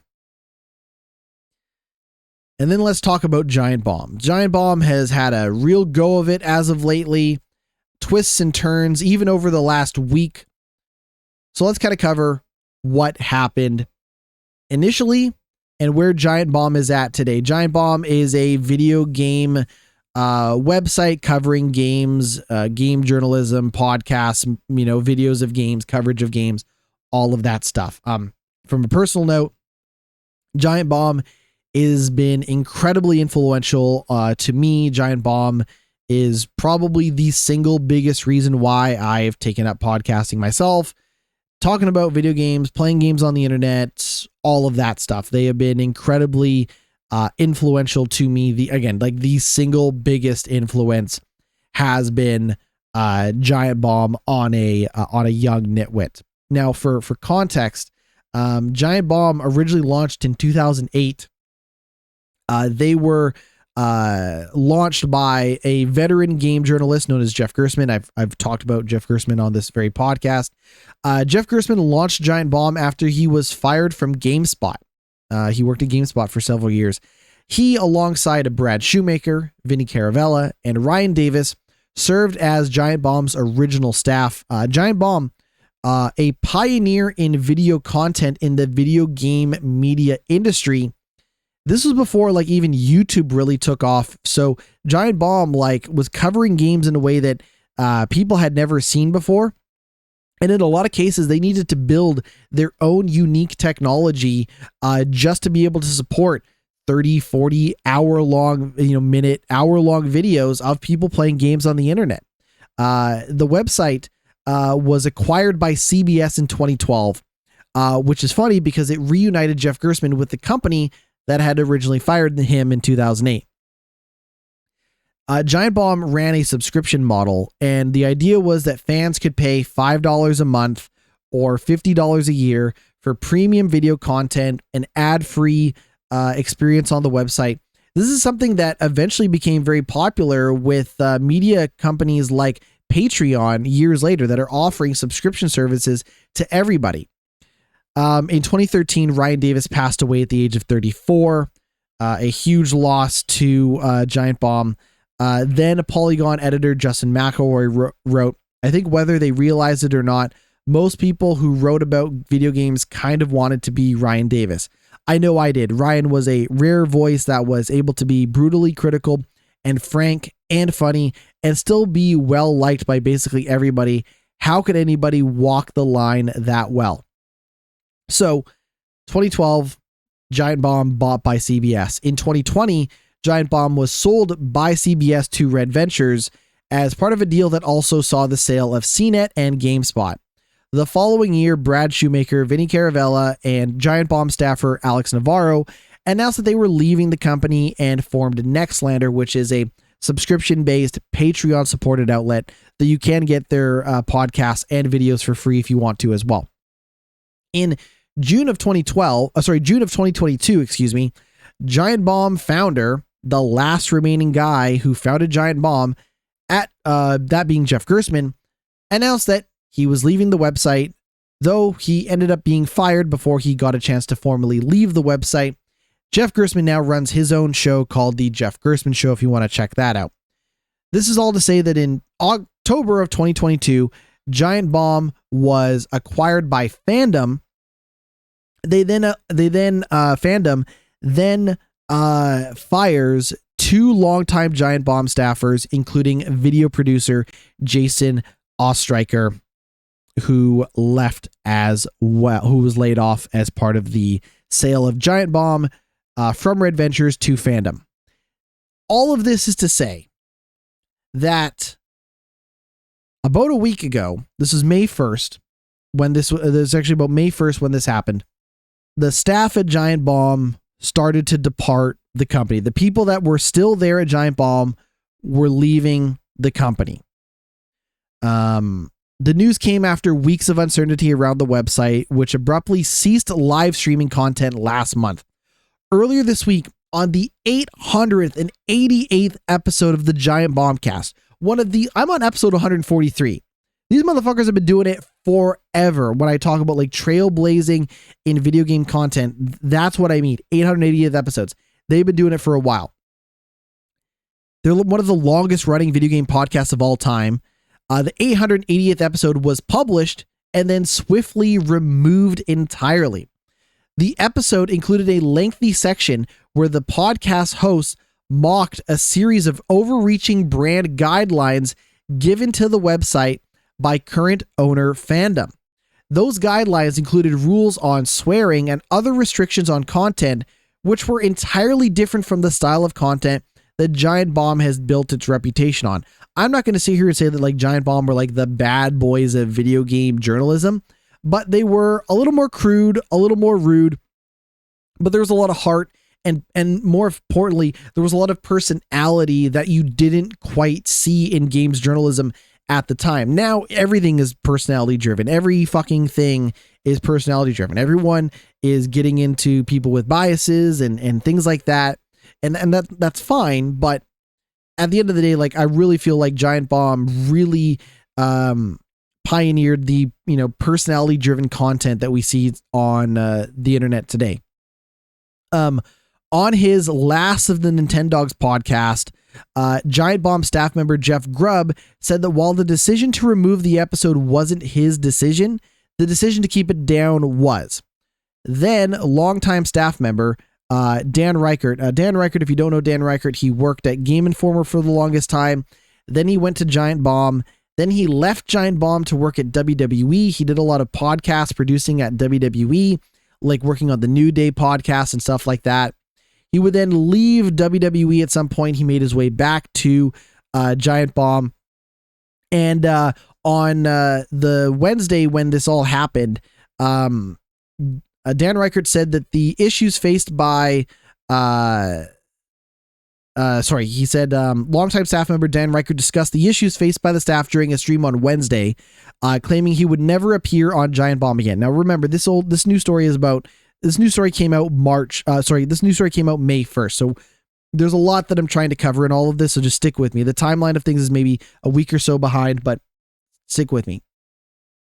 Basically, Dan Reichert said that he would never appear on Giant Bomb again, and that the direction that Fandom, the owner, was taking the company was not one he would like to be part of. So there you go. Reichert out. At the time, Reichert completely out. Jeff Grubb also confirmed that he was departing the company, saying that, that was a dream come true, knew it wouldn't last though. Out of a job at the moment, but I'll always be doing patreon.com/GameMess. Contributor for Giant Bomb Mike Minotti also confirmed that he would no longer be working at Giant Bomb going forward.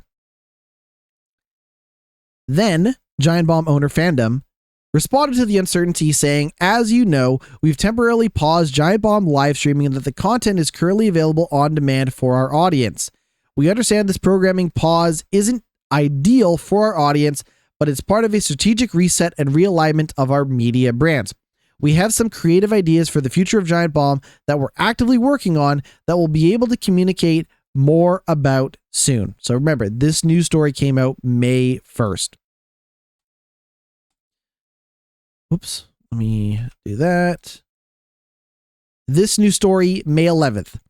Giant Bomb has been sold by Fandom, and it has been sold to the staff members of Giant Bomb, effectively making Giant Bomb independent. This was announced during the group's PAX East panel. The site has been sold by Fandom to Jeff Grubb, Jeff Bakalar, Dan Reichert, Mike Minotti, and Jan Ochoa. The news was announced during the PAX East panel, in which they said, Giant Bomb is now owned by the people who make Giant Bomb, and it would not have been possible without the speedy efforts of Fandom and our mutual agreement on what's best for fans and creators, Jeff Grubb and Jeff Bakalar said in a joint statement. The future of Giant Bomb is now in the hands of our supporting community, who have always had our backs no matter what. We'll have a lot more to say about this and what this looks like soon, but for now, everyone can trust that all the support we receive goes directly to this team. Now, a couple of things. Giant Bomb will now focus on subscriptions. They doubled the price from $5 a month to $10 a month. The money now goes directly to us. Even when they were at CBS, CBS took a huge cut of that money and kind of funneled it through the larger business. Even when Giant Bomb was owned by CBS, like you could pay money to Giant Bomb for premium content and ad free, but a lot of that money still ended up going to CBS. So now they have doubled the price, which they had never raised the price before. It was always $5 a month US. Now it's $10 a month US, but that money does go directly to them. Former owners Fandom provided a statement saying, Fandom has made the strategic decision to transition Giant Bomb back to its independent roots, and the brand has been acquired by longtime staff and content creators Jeff Bakalar and Jeff Grubb, who will now own and operate the site independently. Fans are at the core of everything we do at Fandom, and we're committed to not only serving them, but also supporting the creators they love, and the sale of Giant Bomb represents a natural extension of that mission. We're confident Giant Bomb is in good hands, and its legacy will live on with Jeff and Jeff, just not the Jeff that originally founded it, because he already left. Now, no financial details of the deal were disclosed, so keep that in mind. We don't know a lot about that stuff. But basically, the people that were holding Giant Bomb down to this day are going to be able to own Giant Bomb independently. I think that is wonderful. I hope that, their subscription service and stuff works great for them. I was a longtime subscriber of Giant Bomb for a really long time. I probably at least 5 years, 6 years, I was a subscriber to Giant Bomb. I probably would have stopped subscribing around the time of 2020-ish is probably when I would have stopped subscribing to Giant Bomb. But I was a subscriber for the longest time. And if you want to keep supporting Giant Bomb, head over there now. The future is a little uncertain as they figure out what the next steps are going to be for the site. But subscriptions are back on. It's independent. And honestly, that's probably the best thing considering we were minutes away from losing Giant Bomb entirely as the people were leaving. But now everybody's back for the most part. I don't know if they're going to add more people. People are wondering are the next Slander people like Vinny Caravella and Brad and Alex, and are those guys going to come back to Giant Bomb now that they're independent? Is Jeff Gerstmann going to come back to Giant Bomb now that it's independent? I don't know.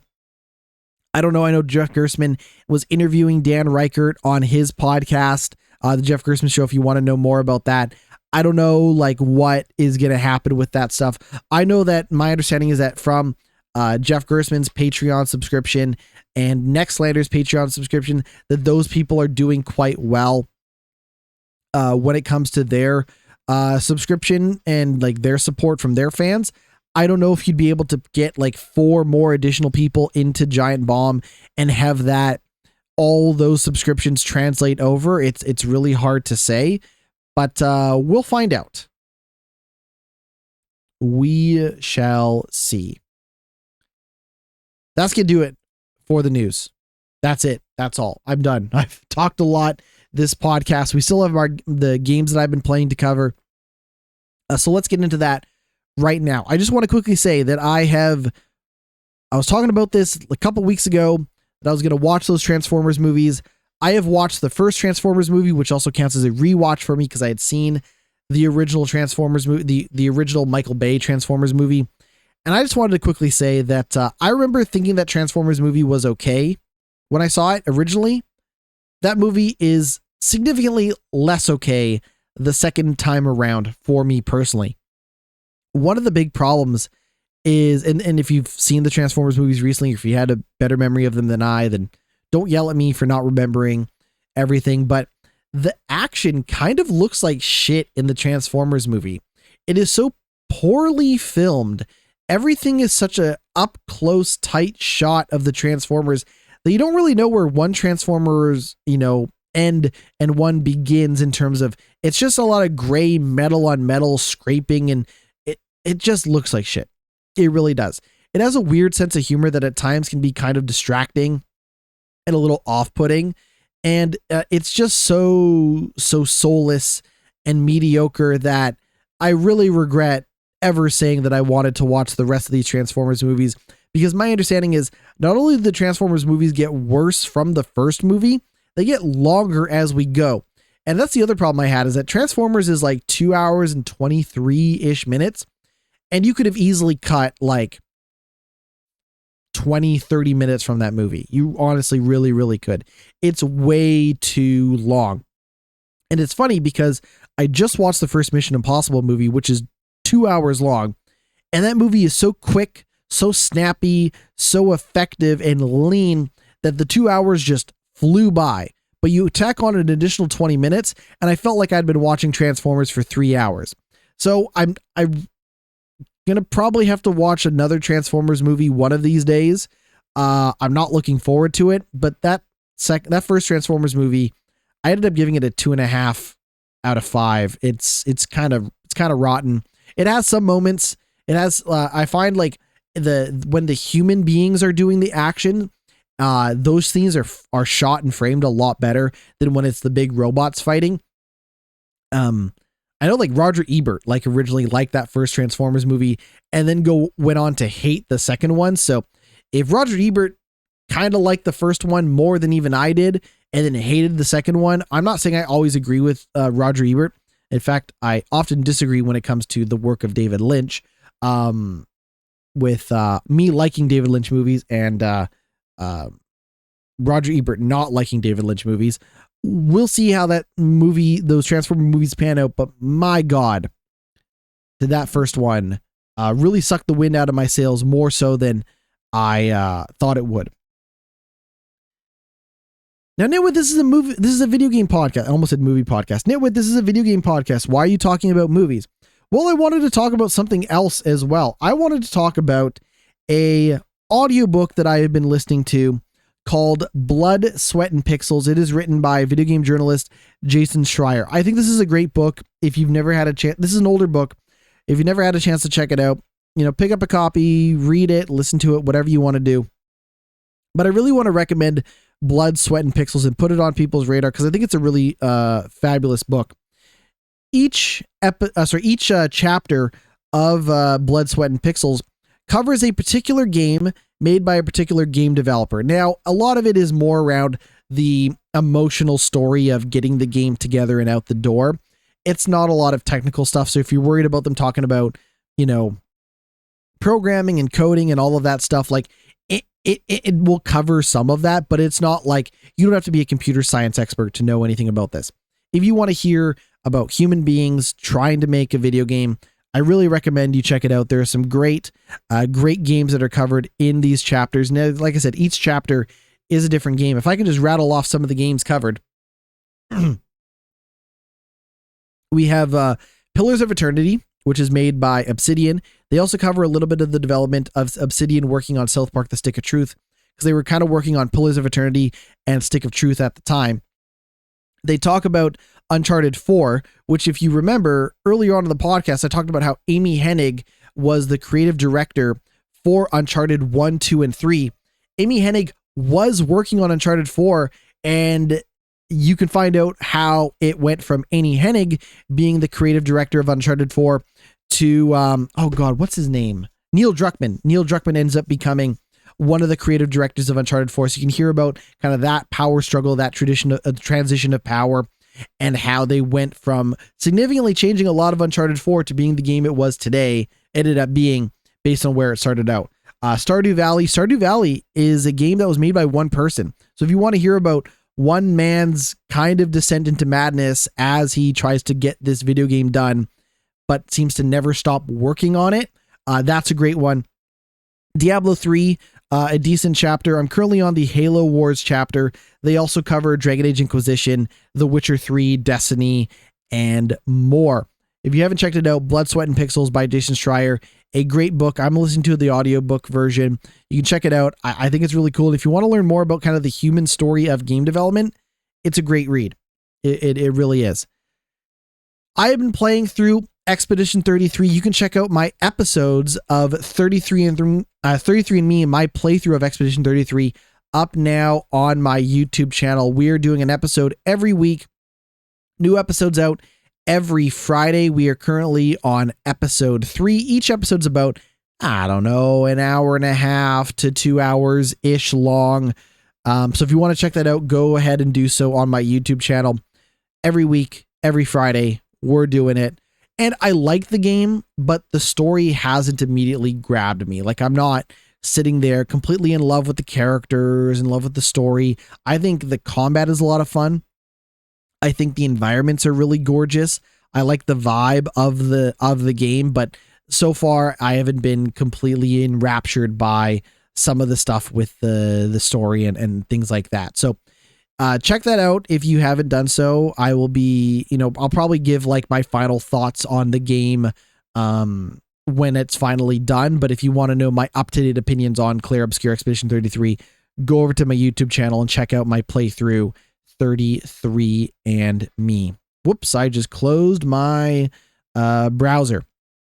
I wanted to say that I was playing Assassin's Creed Odyssey. I'm enjoying Assassin's Creed Odyssey, but I'm probably going to have to drop Assassin's Creed Odyssey because realistically, I can't be playing multiple story-based games at a time. I'm already playing Clair Obscure Expedition 33 for 2 hours a week, once a week, which means that there's a chance I might even forget what happens between episodes, if I'm being totally honest.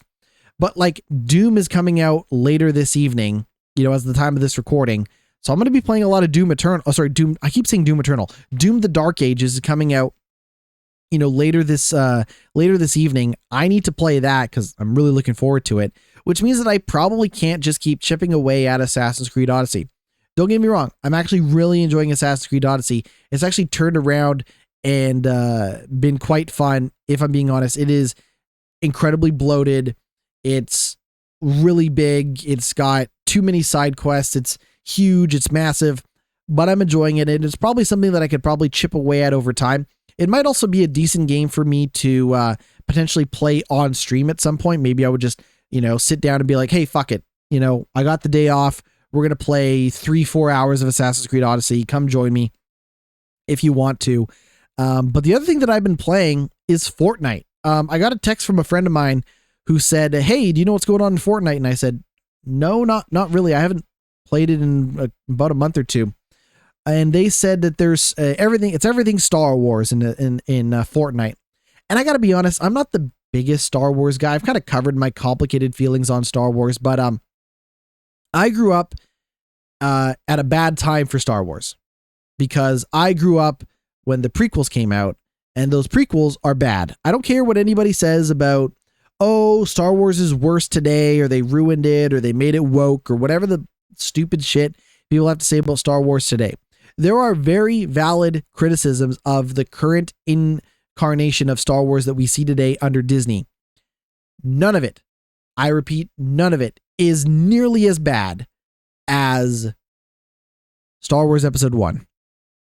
I think Episode 2 is even worse than Episode 1 in some fucked up way because it's somehow even more boring.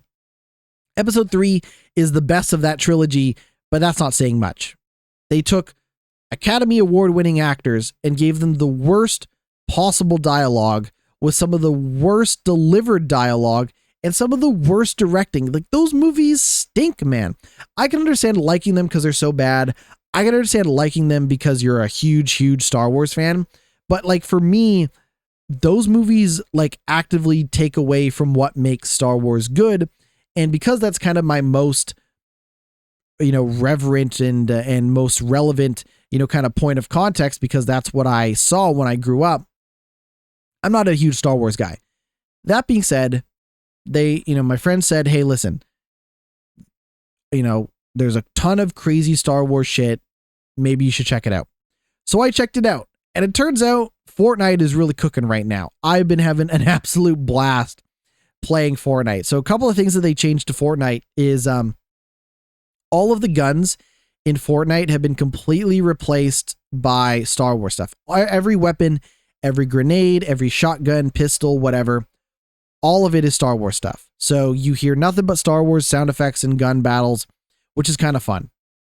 The other thing that they've changed is they've put Star Wars characters. So, it's a battle royale, right? You drop onto this huge, open world and you're fighting to be the last surviving person. Now they've replaced a lot of the Fortnite characters with Star Wars characters. So you can be running around and you can come across Emperor Palpatine. And if you talk to Emperor Palpatine, he'll give you a lightsaber you can use as a weapon, which allows you to move a lot faster and cut through people like a hot knife through butter. Hot knife through butter. But when you also think about everything else that Fortnite is, which is it's, people running around as, Peter Griffin, or people running around as Batman or Spider-Man or Goku or John Cena. And then you realize that everybody's shooting each other with Star Wars guns, playing as Wolverine or Alan Wake or whatever. You realize just how beautifully stupid Fortnite is. Like, don't get me wrong. I enjoy the shooting and the gameplay of Fortnite. Like, I think it plays fine. But I think the thing that I really enjoy about Fortnite the most is just how fucking stupid it is. I know that's like a weird, like maybe backhanded compliment, but like Anakin, when you start the game, you're kind of in this level with people as you wait for everybody, because you have to play with 100 people, right? So you're waiting in this lobby basically where everybody's getting in and they're kind of running around dancing. It's like the small environment you can goof around in, right? And I'm standing next to this guy who's Anakin Skywalker. It's Anakin from the prequel trilogy. He's like second movie or third movie Anakin. And I'm John Cena, and I'm John Cena wearing a cape, because why wouldn't John Cena wear a cape? And this Anakin Skywalker comes up to me and he just does the "you can't see me" like John Cena like hand wave. And when you do the hand wave in Fortnite, there's often sound effects that come from it. So you just hear the bah, bah, bah, bah, as this Anakin Skywalker is doing the "you can't see me" taunt in front of me as we wait for the game to start in Fortnite. And I was just like, yes, Fortnite is beautiful. It is stupid, but it is beautiful. So then I get into the match, and one of the things that they added in Fortnite a while ago is vehicles. You can drive vehicles, you can drive trucks and cars and all of this stuff. But because of the Star Wars event that they have going on, you can also drive X-Wings and TIE fighters. So I'm running around looking for people to shoot. I come across this stormtrooper base. I shoot the stormtroopers. I steal this TIE fighter. As I'm shooting, it causes a bunch of ruckus and a bunch of human players try to run up on me. I get in the TIE fighter. I shoot some of the human opponents that are trying to gun me down and end the match for me. I'm driving it. I end up crashing the TIE fighter in some trees somewhere else. And then I get killed by somebody who is dressed as Sabrina Carpenter. And yeah, I died, but it was just so stupid and it was so fun. It's really hard to, overstate just how silly fun Fortnite can be. Now, obviously, if you're not a big multiplayer person, if you're not a big battle royale person, if you don't like the idea of commercialism and IPs and all of this stuff, then yeah, there's a chance you're not going to like Fortnite, but Fortnite might end up being my like kind of off and on shooter that I play over the next couple of months. I have been really enjoying it. I think it's a lot of fun. And there's something about that Star Wars stuff that just works for me. Like, again, as someone who's not the biggest Star Wars fan, it has been a ton of fun so far. The same friend also recommended that I get back into Helldivers because there's been a Helldivers update. Maybe I'll check that out. I just found Helldivers a little hard for me. Like, I'm just a little too stupid for Helldivers, it feels like. The other game that I was messing around with was Halo, because, Halo first-person shooter, free to play. First-person shooter. I enjoy the shooting in Halo. I think Halo Infinite is a great game. The campaign in Halo Infinite is a lot of fun. The shooting is really good. It's a good-looking game. I've played around with a little bit of the multiplayer over the years, but they did a recent update to it. I couldn't tell you what's necessarily changed, but I figured, well, they did a big update. Let's try it out. And it's a lot of fun. It's really good. The cool thing about Halo is that you can play competitively or you can play cooperatively. There's a mode called Firefight, where you can basically group together. I think it's like you and 3 other people, and you're kind of going through this level, fighting off waves of the aliens. And there's no story or anything like that, but you're just fighting off waves of aliens and Covenant and all that stuff. And the shooting is great. I think those matches are a lot of fun. So I actually really enjoyed that too. So I haven't gone back to Helldivers. Maybe I'll do that at some point and come back and tell you how I feel about the current state of Helldivers. But I was looking for a multiplayer shooter to play, and I think I might have found it in Fortnite. Maybe I found it in Halo, but if I were to play one, I would commit to just one, because I got to play Doom, The Dark Ages. I got to keep, recording videos of, Expedition 33. So I got a lot of games on my plate, and this was a long podcast, and I appreciate you sticking it out with me. We're going to be back to a regularly scheduled podcast next week. I know we missed last week because of technical difficulties. We're back, baby, and we'll have more to talk about Doom, The Dark Ages, Fortnite, and maybe Helldivers next week on the podcast. I have been GnittWitt. Make sure to go to my Linktree, linktree.com/GnittWitt, to links to all the things that I'm doing. But more importantly, check out the YouTube channel. Make sure to follow and subscribe on your favorite social media platforms. And we will see you all next week. Happy gaming. Check out some Fortnite if you haven't done so in a while. It's a lot of fun. And we'll see you next week. Take it easy.